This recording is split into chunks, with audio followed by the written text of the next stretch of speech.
Hello friends, আসসালামু আলাইকুম। আইরিন পারভিন রেসিপিতে সবাইকে স্বাগত। সবাইকে অগ্রিম ঈদের অনেক অনেক শুভেচ্ছা ও ভালোবাসা জানিয়ে আমি আরও একটি রান্নার রেসিপি নিয়ে চলে আসলাম আপনাদের মাঝে। বন্ধুরা, আজকে আমি করে দেখাবো চিকেন রেজালা। বিয়েবাড়ির স্বাদে আরও বেশি সুস্বাদু করে কিভাবে চিকেন রেজালা রান্না করা যায় সেটাই আমি আপনাদের সাথে শেয়ার করব। ভিউয়ার্স, আমার এই রেসিপিটা ভালো লাগলে আমার চ্যানেলটিকে একটা সাবস্ক্রাইব এবং ফলো দিয়ে দেন। আর যারা সাবস্ক্রাইব এবং ফলো দিয়েছেন সবাইকে অসংখ্য ধন্যবাদ। ভালো লাগলে লাইক এবং কমেন্টস করে জানান রেসিপিটা কেমন হয়েছে, এবং বন্ধুদের মাঝে বেশি বেশি শেয়ার করুন আমার এই রেসিপিটা। চলুন রেসিপিটা কিভাবে বানাবো সেটা আমি আপনাদের সাথে শেয়ার করি। প্রথমে আমি দুই ধরনের মশলার পেস্ট বানিয়ে নিব। এখানে একটা রসুন নিয়েছি, কয়েক টুকরো আদা নিয়েছি, 3টা কাঁচামরিচ নিয়েছি এবং 2টা ছোট সাইজের পেঁয়াজ কুচি করে নিয়েছি। আর এখানে নিয়েছি আমি হাফ কাপ টক দই। আর এটা আমি একটা ব্লেন্ডারের বাটিতে দিয়ে দিলাম। টক দইটা আমি এখানে দিয়ে দিলাম, দিয়ে এটা আমি ব্লেন্ডারে পেস্ট করে নিব। পেস্ট করা হয়ে গেছে, দেখুন ঘন একটা পেস্ট হয়ে গেছে। আরও একটা মশলার পেস্ট আমি বানিয়ে নিব। সেটার জন্য এখানে কিছু নিয়েছি কিশমিশ, কাজু বাদাম, গোলমরিচ, জয়িত্রী, লং, ভেজে নেওয়া বেরেস্তা এবং চীনাবাদাম। আর এই মিশ্রণগুলো একটা ব্লেন্ডারের বাটিতে দিয়ে দিব।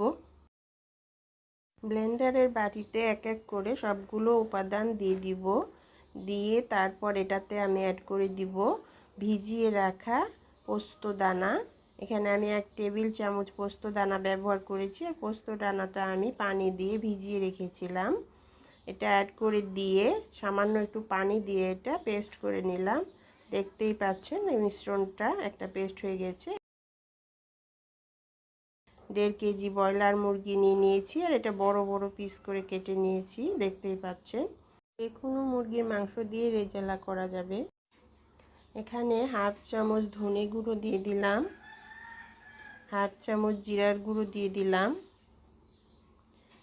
হাফ চামচ লবণ অ্যাড করে দিলাম। আর যে মিশ্রণটা বানিয়ে রেখেছিলাম টক দই আর রসুন, আদা এবং কাঁচামরিচ দিয়ে, সেটা এখানে অ্যাড করে দিলাম।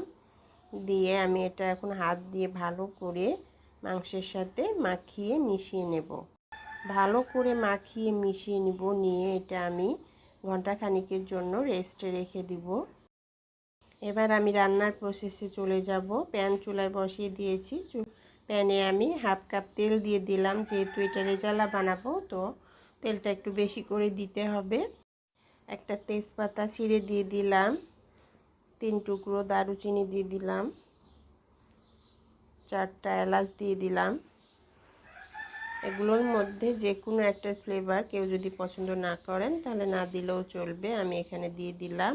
আর যে মাংসটা ম্যারিনেট করে রেখেছিলাম সেই মাংস থেকে সেটা টক দই বা মশলাগুলো হাত দিয়ে একটু চেপে চেপে আলাদা করে নিয়ে, মাংস থেকে পানিটা একটু চেপেই করে নিয়ে তারপর মাংসগুলো প্যানে দিয়ে দিলাম। দিয়ে এখন আমি এগুলো হালকা করে নেড়ে চেড়ে ভেজে নেব। এ সময় চুলার আঁচ মিডিয়াম হিটে রেখেই ভাজবো।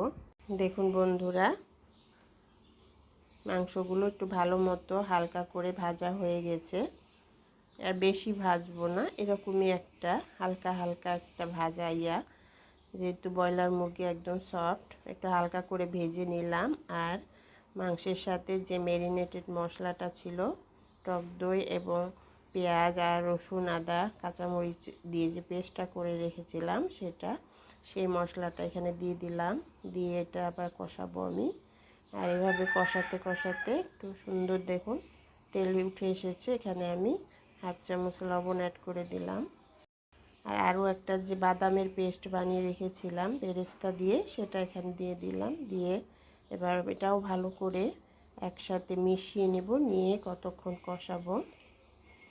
যে কোনো মাংসের রান্নায় টেস্টটা নির্ভর করে কষানোর ওপর। যতটাই কষাবো ততটাই মাংসটা টেস্ট হবে। আর এই মুহূর্তে আমি এখানে হাফ চামচ মরিচের গুঁড়ো অ্যাড করে দিলাম।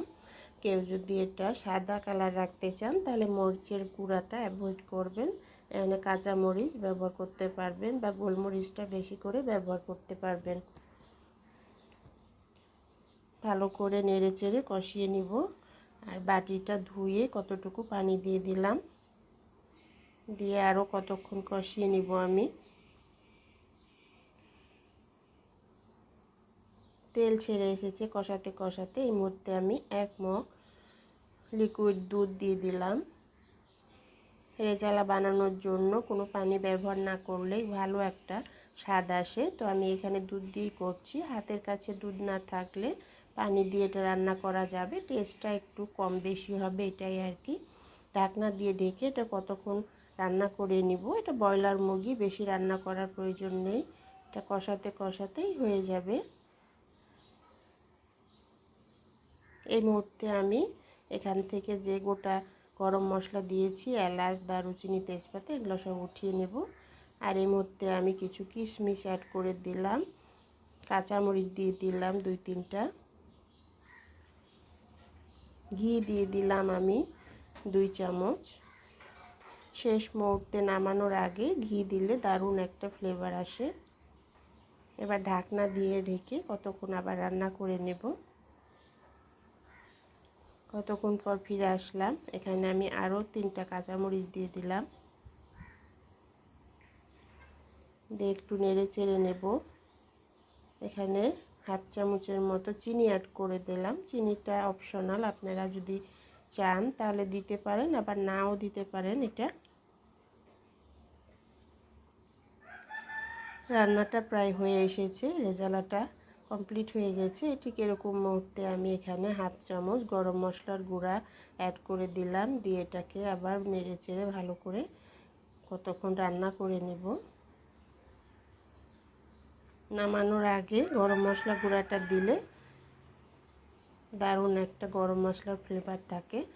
বন্ধুরা, হয়ে গেল আমার চিকেন রেজালা, বিয়েবাড়ির স্বাদে চিকেন রেজালা রেসিপি। একটা প্লেটে আমি রেজালা রেসিপিটা সার্ভ করে দিলাম। ভিউয়ার্স, আপনারা অবশ্যই বাসায় বিভিন্ন ঈদে, উৎসবে রেজালা রেসিপিটা ট্রাই করে দেখবেন।